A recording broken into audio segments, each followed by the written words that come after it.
My name is Lucas Parker. I'm 30 years old. And on the morning my grandpa's will was supposed to be read, a homeless man knocked on my car window and said 4 words that saved my life. Don't drive this car. I didn't scream. I didn't run. I just stared at him. Then I looked down under the front of my car. Brake fluid was spilling onto the black road. It spread under my front tire like a dark secret finally coming out. Somebody had crawled under my car in the middle of the night and cut the brake lines clean through. But that is not the part that still wakes me up. The part that stays with me is what happened 2 days later, when I walked into that will reading alive, and my own mother dropped to her knees. Not because she was happy. Because she was scared. Because she thought I was already dead. And she was the one who wanted it that way. Welcome back to the Hidden Family Revenge Stories. If you love family drama, betrayal, secrets, and the kind of revenge that hits like thunder, stay with me. This story starts with a warning, and ends with a family falling apart right in front of me. I should start at the beginning. Or maybe at the place where everything finally started to make sense. I grew up in Knoxville, Tennessee. I was not born into the Parker family. I was placed there. My birth parents died in a house fire when I was 6. I do not remember the flames. I do not remember the heat. What I remember is the smell of smoke in my hair for days after. I remember sitting in a hard chair while a tired woman from the state handed me a black trash bag and told me to put my clothes in it. A year later, the Parkers took me in. Richard Parker. Linda Parker. Their son Tyler was 4 years old then. They signed the papers. They gave me a room at the back of their house. Then they stood in church and let people praise them for saving a child. That was the warmest they ever were. But one person in that family was different. Samuel Parker, Richard's father, was the only one who ever looked at me like I truly belonged. He ran a small auto repair shop on the east side of Knoxville for almost 40 years. He built it from nothing. One lift. One rented space. One stubborn dream. When I was little, he taught me how to check oil and hold a flashlight the right way. When I got older, he taught me something even bigger. People tell you who they are, Lucas, he used to say. Believe them the first time. He was the first person who made me feel seen. Maybe that is why I fought so hard to build a life of my own. I became a cybersecurity analyst. I taught myself most of it through scholarships, online classes, and late nights with cheap coffee and tired eyes. I moved into my own apartment at 22. I built my life without help from the Parkers. And when Grandpa Samuel got sick 3 years ago, I was the one who stepped in. I set up his laptop. I handled his online banking. I tracked his medicine.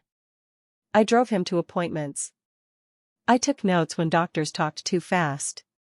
He signed papers that made me his financial helper because he trusted me.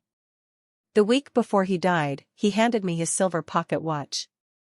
Keep it wound, Lucas, he told me. It stops when you forget. He died 17 days before the will reading. And every single morning after that, I wound that watch. The Parker family looked normal if you stood far enough away. Richard, 58, ran Parker Motors, a used car lot on Kingston Pike that had been losing money for years. He always wore clean shirts and talked like the next month would save everything. Linda, 56, was polished and cruel in a quiet way. She baked casseroles for church families, kept a spotless kitchen, smiled in public, and never once asked me if I was okay. Every Christmas she mailed out a family photo card. I was never in it. Then there was Tyler, 29, still living at home, always chasing some new idea that crashed and burned. A sports bar. A car flipping hustle. An online store that barely sold anything. He was not sharp enough to plan evil by himself. He just followed Linda, the way he always had. I kept my distance. My own place. My own work. My own food. My own life. We all lived in the same city, but it felt like we lived on different planets. Until Grandpa Samuel died. At his funeral, I stood alone near the casket. Richard, Linda, and Tyler sat together in the front row like a picture of family grief.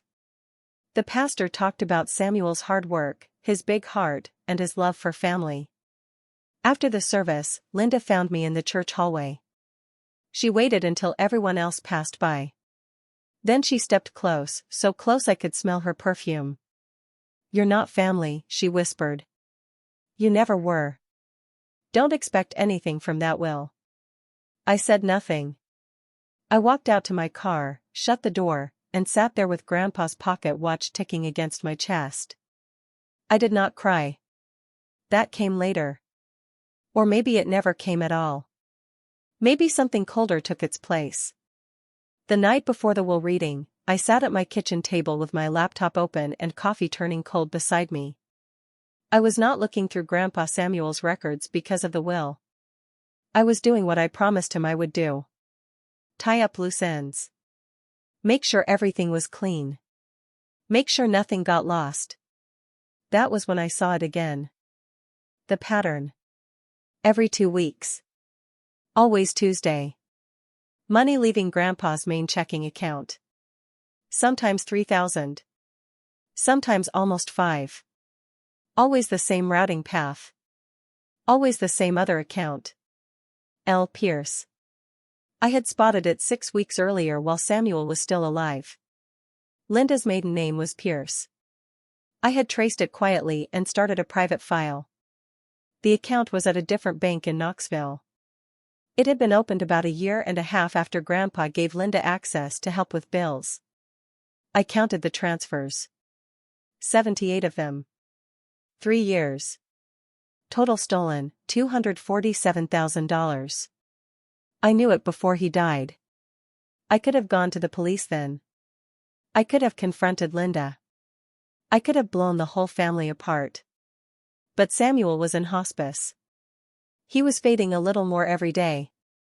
And I could not bear the thought of his last weeks turning into a screaming war over money. So I waited. I screenshotted every transfer. I built a timeline.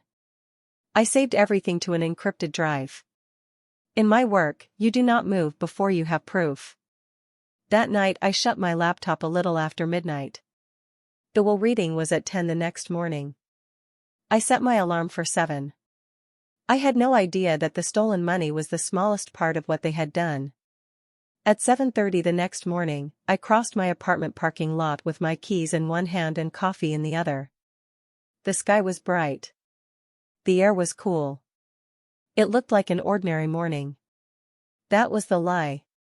A man stepped out from behind the dumpster near the back fence. Thin body. Worn army jacket. Gray stubble. But his eyes were clear. Focused. Serious. "Miss Parker," he said.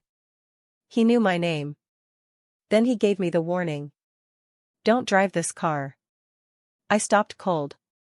He told me his name was Eddie Ross. He had worked with Grandpa Samuel for 22 years at the garage. First as a mechanic. Then as shop manager. After the garage closed, life hit him hard. His wife got cancer. The bills swallowed everything. When Linda took over Samuel's money, the monthly help Samuel used to send Eddie suddenly stopped. Eddie had been sleeping in his old car behind my apartment building for 4 months. "Samuel told me to watch out for you," he said. Then he told me what he saw. Around 2 in the morning, a black pickup came into the lot. A man got out with a flashlight and slid under my car. He stayed there almost half an hour. "I know that truck," Eddie said.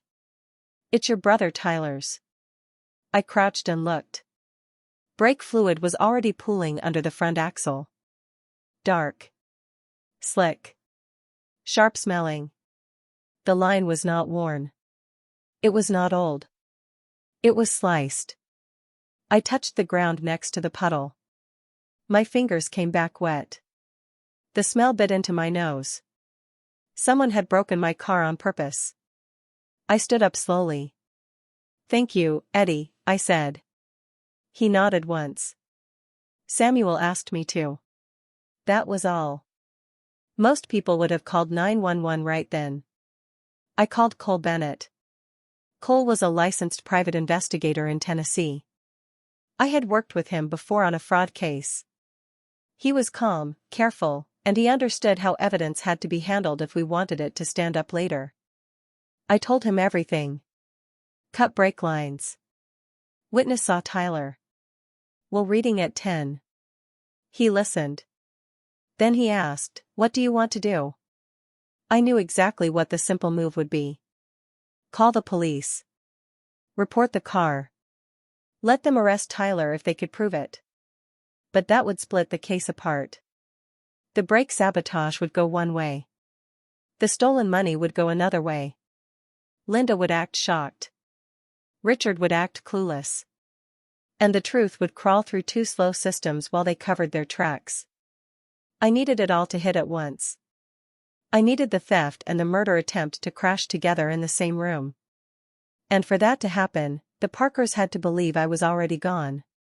I need 48 hours, I told Cole. Can you document the brakes and help stage an accident? He said yes. The plan came together fast. Cole came to my apartment. He photographed the cut lines from every angle. He took fluid samples. He brought in a tow mechanic he trusted to inspect the damage and prepare a sworn report. Then they moved my car, engine off, and put it into a ditch on the road I would have taken to the lawyer's office. The hood was crushed against a concrete drain. The driver's door was left open. No body. By 9 o'clock, local radio was already talking about it. Single car crash. Driver missing. I listened from the back seat of a rideshare on my way to a cheap motel 6 miles from the lawyer's office. Phase 1 was done.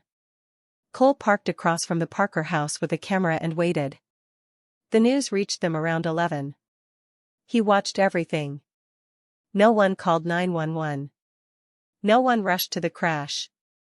No one called hospitals. Linda stood at the kitchen window, made one phone call, paced for a minute, then sat down at the table with folded hands. Calm. Richard sat with his head in his hands. Tyler walked to the garage, came back with a black trash bag, tossed it into his truck, drove away, then came back 40 minutes later without it. From my motel room, I logged into the family phone account. It was still under Grandpa Samuel's name. I had the access because I had managed his affairs. I was not listening to calls. I was checking message times and contact logs. At 11:47 a.m., Tyler texted Linda. It's handled. At 11:48, Linda texted back. Thank God. Now get to the lawyer's office. I stared at those words until they stopped looking real.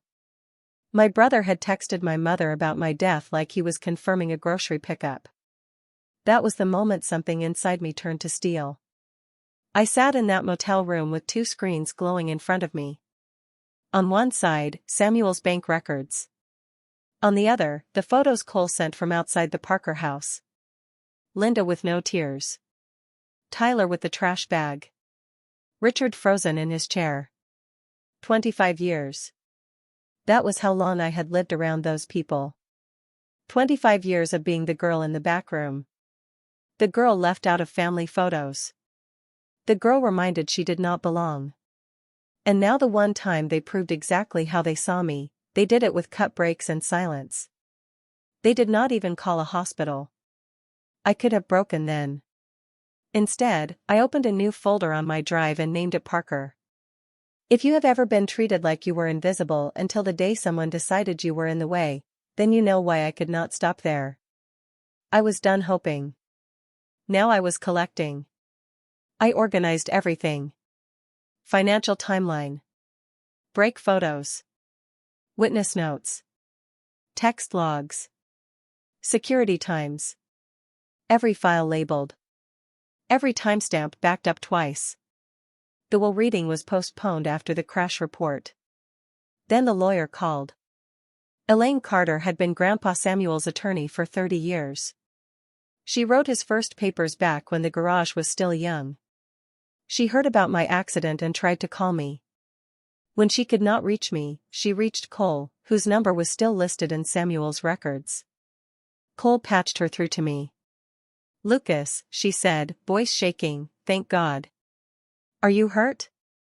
"I'm safe," I said. "But you need to listen carefully." I told her everything.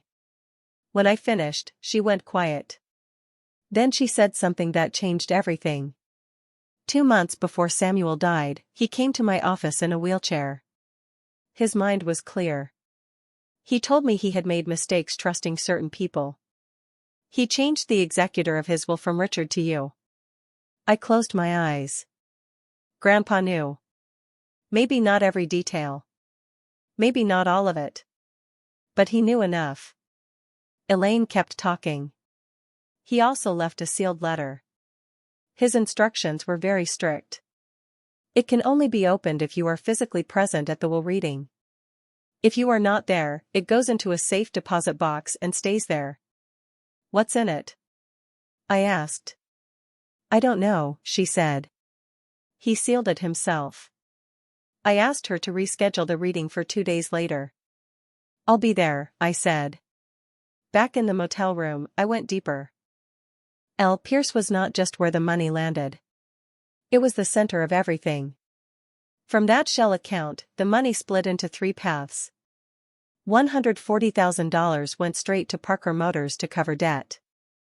$47,000 paid Tyler's credit cards, tabs, electronics, and 1 failed business lease. $60,000 went into a down payment on a vacation cabin in Gatlinburg. The title was only in Linda's name.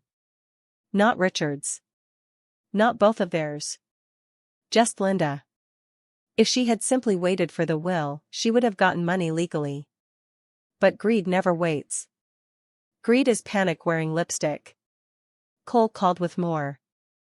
Apartment gate camera footage showed Tyler's black truck entering my lot at 1:47 a.m. and leaving at 2:23 a.m. Then Cole went to an auto parts store on Magnolia Avenue. Tyler had been there 2 days before. He bought a brake line cutter and a replacement line, probably to make it look like he was buying repair parts. He used his own credit card. He paid with his own card, Cole said. He didn't even think. He never does, I said. He just obeys. The mechanic's sworn report came in next. Both front brake lines were cut clean with a sharp tool. No rust. No age damage. No accident. Deliberate. Now I had Tyler. But I wanted the person who told him to do it. So I called Detective Nina Brooks at Knoxville PD. We had worked near each other once on a fraud case. She knew I did not bring half-finished work. I sent her everything. The financial report. The brake evidence. The witness statement. The parts receipt. The truck footage. The text logs. She reviewed it in silence. Finally, she said, "This is enough for warrants." My pulse jumped. She went on, "The money trail supports elder financial abuse. The brake evidence supports attempted murder.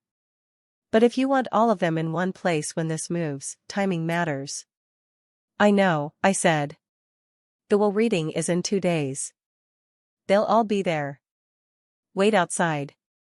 I'll present the evidence inside. When it's done, come in." "And if one runs?" "They won't," I said. "They'll be too shocked that I'm alive."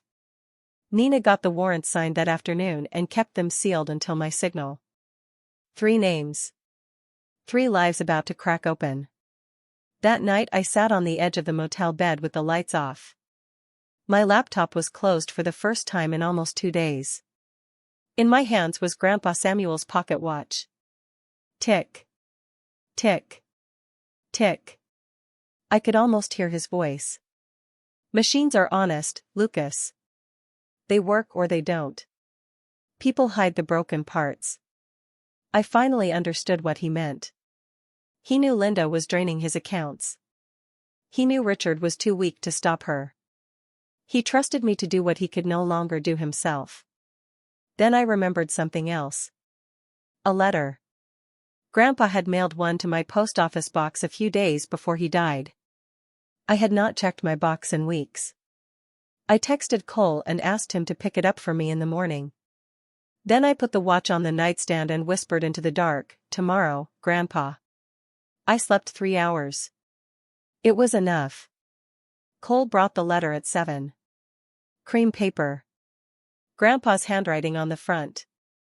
I opened it beside a cup of gas station coffee. Inside was 1 page and a photocopy of a bank withdrawal slip. A sticky note was attached. In Grandpa's shaky writing, it said, February 14th. $47,000. Ask Linda who approved it. I looked at the signature on the slip. It said Samuel Parker. But it was wrong. I had seen his signature 1,000 times.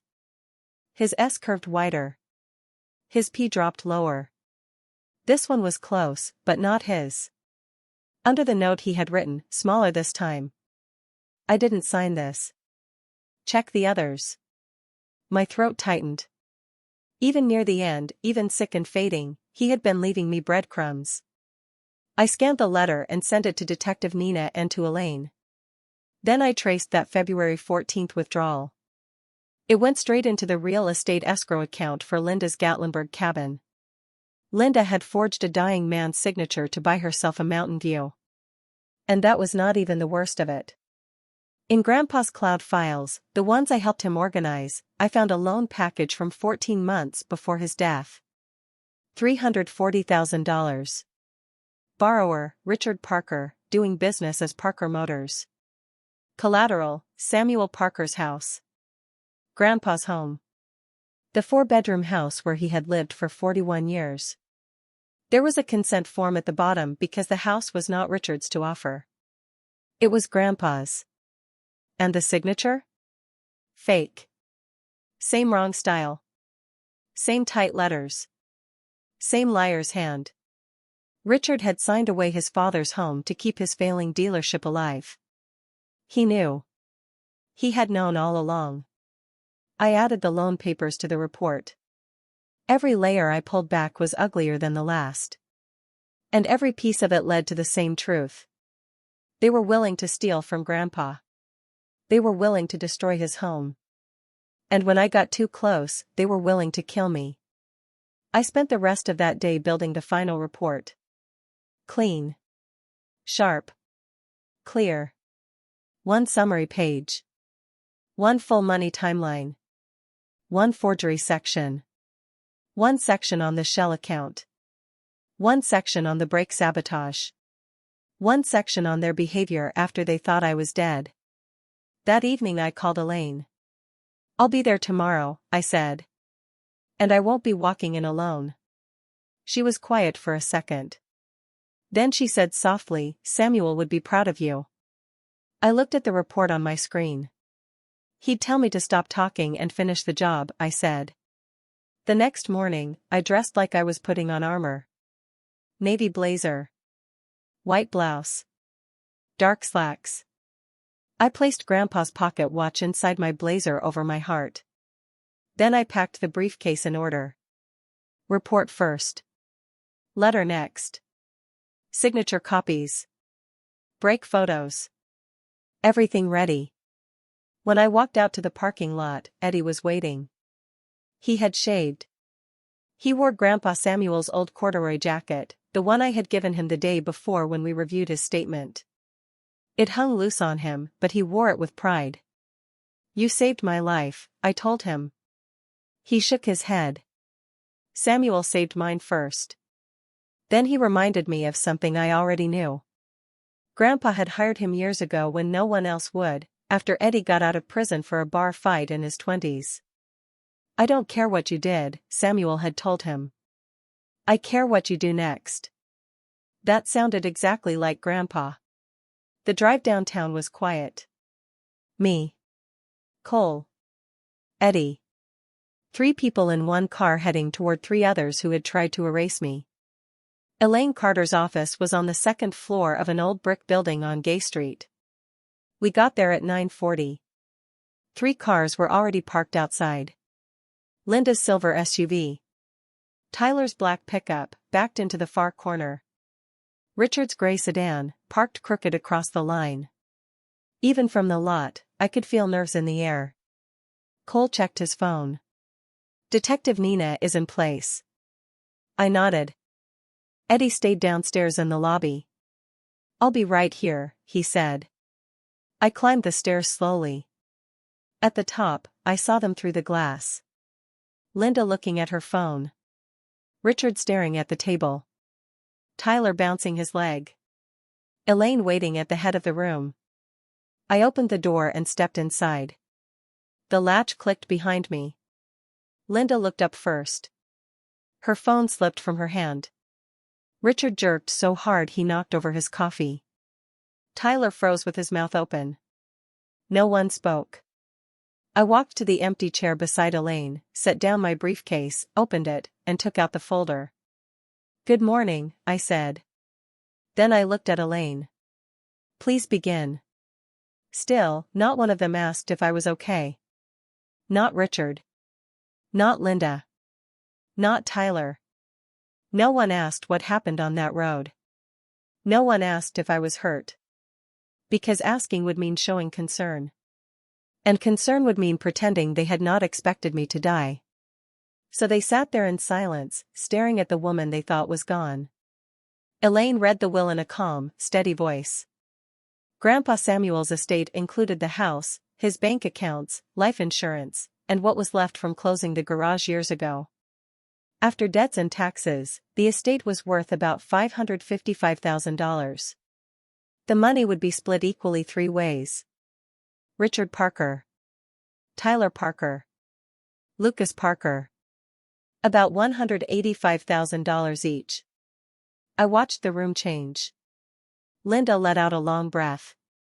Richard unclenched his hands. Tyler blinked and leaned back. They had tried to kill me over money they were already getting. Equal. That one word sat in the room like a slap. Then Elaine reached for a sealed envelope. There is one more item, she said. Samuel left a personal letter to be read only if Lucas was present. Linda's face changed again. Elaine opened it and read. If you are hearing this, then Lucas is in the room. Good.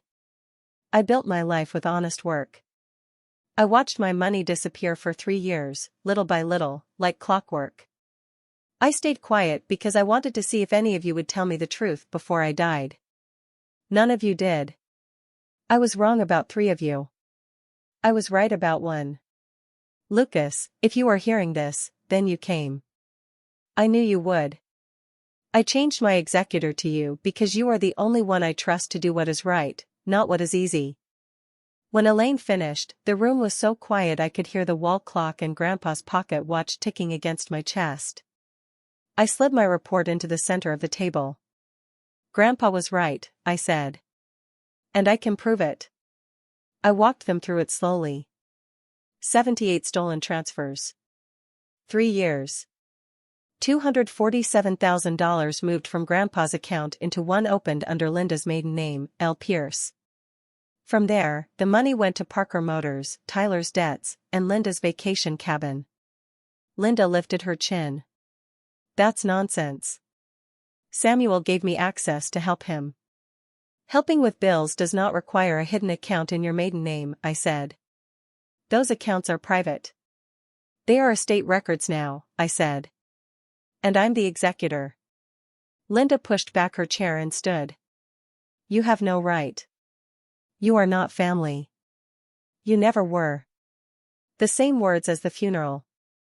Only louder now. More desperate. I placed 2 glossy photos on the table.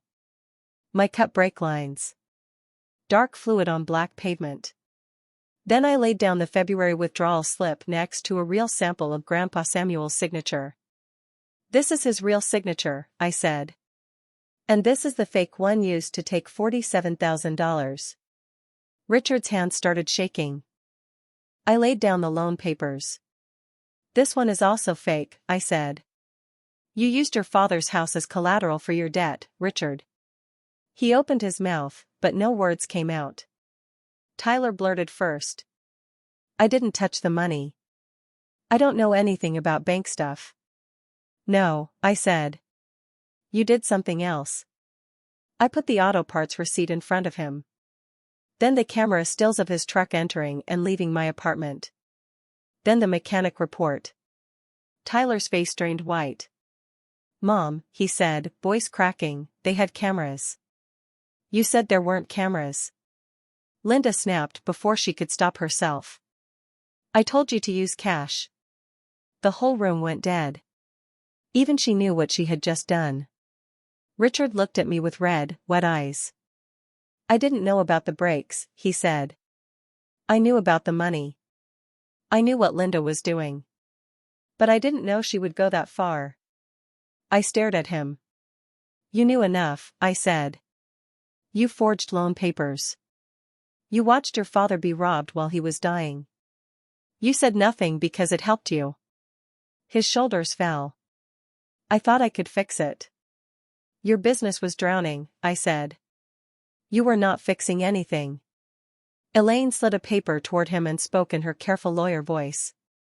She explained the criminal risk, the fraud, the loss of inheritance. Richard did not even touch the paper. Then Linda exploded. This is my family's money, she shouted. I gave 30 years to this family. I ran this house. I raised those children. And he chose you? A stray girl from foster care? You should be grateful we took you in at all. The room held still. I reached into my blazer and placed Grandpa Samuel's pocket watch on the table. It ticked between us. Small. Steady. Alive. Grandpa gave me this a week before he died, I said. He told me to keep it wound because it stops when you forget. You forgot something, Linda. You forgot that the girl you kept calling an outsider was the one person he trusted. She stared at me, breathing hard. Then I said the part that had lived inside me for years. You're right about one thing. I was never your family. I was his. I looked around the table. You tried to kill me over money that was already being split equally. Equal. Again that word hit like a hammer. I turned to Elaine. Read the executor amendment. She did. Grandpa Samuel had given me full legal power to manage the estate, recover stolen money, and take action against any beneficiary who had committed fraud. When she finished, I nodded. I am using that authority now, I said. Linda, the stolen money will be recovered through the sale of that cabin and Parker Motors assets. Richard, the forged loan will be challenged and the bank will be notified. Tyler. He gripped his chair arms so hard his knuckles went pale. You can talk to the officers downstairs. His head jerked up. What officers? I picked up my phone. One word. Now. Then I sent it. No one moved. 30 long seconds passed. Then footsteps came up the stairs. Heavy. Certain. The door opened. 2 uniformed officers walked in with Detective Nina Brooks. She looked at me once. I nodded. Nina stepped forward and read Tyler his rights first. He tried to move, then folded. His knees hit the floor and his hands flew to his head like a little boy who had never learned how to stand alone. Then Nina turned to Linda. She was charged with conspiracy and elder financial abuse. Linda did not cry. She lifted her chin as they cuffed her. Then she looked right at me. You'll regret this, she hissed. You'll end up alone. I stayed seated. I was alone a long time ago, I said. I survived that too. Nina told Richard he was not being arrested that moment, but the district attorney would be in touch about the fraud. He just nodded like a man whose whole life had finally come due. As they led Linda out, she saw Eddie standing in the lobby downstairs in Grandpa Samuel's old jacket. She stopped. You, she said. You ruined everything. Eddie looked at her without blinking. No, ma'am, he said. You did. Then the door shut behind her. And just like that, the storm was over. Or maybe it had only moved outside. The room was almost empty now. Elaine sat quietly at the head of the table. Cole stood near the door. Richard was gone.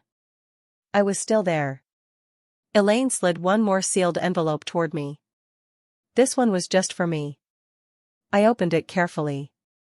Inside was a handwritten letter from Grandpa Samuel. Lucas, I knew about the money. I knew about Linda. I didn't know how far they would go, but I knew you would see the truth. You always paid attention. You always cared enough to look. I'm sorry I didn't fight harder while I was here.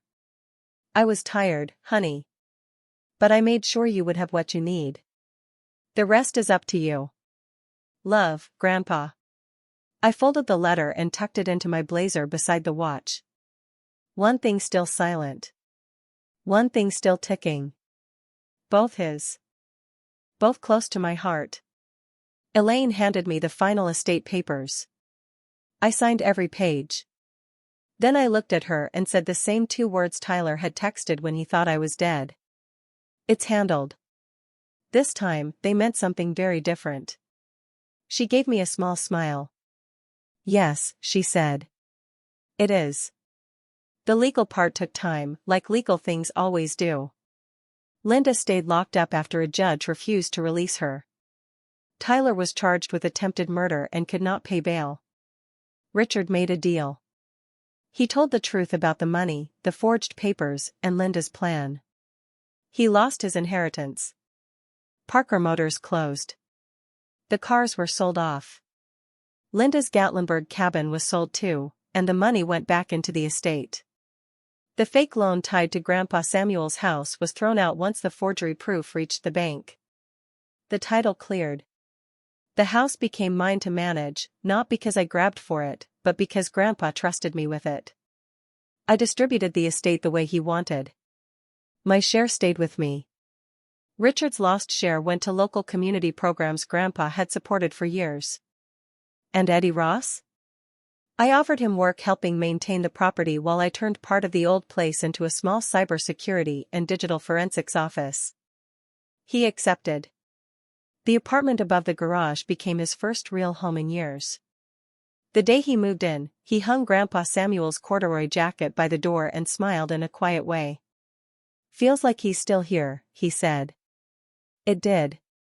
2 months later, I sat at Grandpa's kitchen table with my laptop open, coffee in his old chipped mug, and morning light falling across the floor. Outside, Eddie was fixing the back fence. My new sign hung near the garage. Lucas Parker Cybersecurity. Digital Forensics. Risk Review. It was small, but it was mine. The house no longer smelled like fear. No brake fluid. No motel carpet. No panic. Just coffee. Wood dust. Morning air. Home. Grandpa's pocket watch sat beside my laptop. I still wound it every morning. 40 turns. No more. Some days I forgot for a second that he was gone. Then I heard the watch ticking. And somehow, that helped. One Saturday morning, I drove to the cemetery where dogwood trees lined the road and early sun touched the stones. Grandpa Samuel's grave was simple. Samuel Parker. Honest work. Honest life. I did not bring flowers. I brought the first wrench he ever bought for the garage. I found it in his old workbench drawer while cleaning. I laid it on the stone and let my hand rest there too. We got them, Grandpa, I whispered. Every last one. The stone was warm from the sun. The air was still. And for the first time in a long time, so was I. When I walked back to my car, the pocket watch ticked in my blazer pocket. Steady. Soft. Still going. So was I. Family is not a paper. It is not a photo card. It is not a woman smiling in church while she poisons everything at home. Family is the person who protects you when no one is watching. The person who trusts you with the truth. The person who believes you can fight when the whole world wants you quiet. That was my story. One homeless man. One cut break line. One dead grandfather who still found a way to protect me. And one family that tried to bury me for money they were already getting. If this story hit you in the chest, you already know why. Some people call control love. Some people call cruelty family. But the truth always waits. And when it comes out, it does not whisper. It destroys everything that was built on lies. If you're watching this on the Hidden Family Revenge Stories, drop a comment and tell me one thing. When did you first know someone in your life was pretending to love you? And if this story made you think of someone who needs the truth, share it with them. I'll see you in the next one.